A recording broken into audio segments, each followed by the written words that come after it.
വൻ വിജയത്തിൽ നിന്നും തകർച്ചയുടെ പടുകുഴിയിൽ വീണ ബൈജൂസിന്റെ കഥ അറിയാമോ? ഒരു കാലത്ത് ഇന്ത്യയിലെ തന്നെ ഏറ്റവും വലിയ ലേണിംഗ് ആപ്പായിരുന്നു ബൈജൂസ്.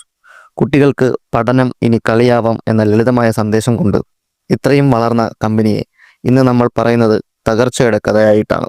ബൈജൂസിന്റെ തുടക്കം കേരളത്തിന്റെ കണ്ണൂരിൽ നിന്ന് വന്ന ബൈജു രവീന്ദ്രൻ എന്ന വ്യക്തിയുടെ കഠിനാധ്വാനത്തിൽ നിന്നായിരുന്നു.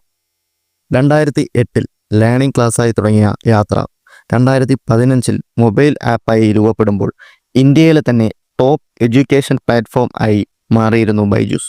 പക്ഷേ അതേ വേഗത്തിൽ തന്നെ ഇവരുടെ പ്രോബ്ലംസ് കൂടെ വളർന്നു. ഇതിനിടയിൽ ഒരുപാട് നിയമപ്രശ്നങ്ങൾ ബൈജൂസിന് നേരിടേണ്ടി വന്നു. ഇന്ത്യയിലും അമേരിക്കയിലും അദാലത്തുകളിൽ ഇൻസോൾവൻസി കേസുകൾ നടന്നുകൊണ്ടിരിക്കുന്നു. PCCIക്കും അമേരിക്കൻ വായ്പദായരോടുമുള്ള പണം അടയ്ക്കാതിരുന്നത് വലിയ പ്രശ്നമായി.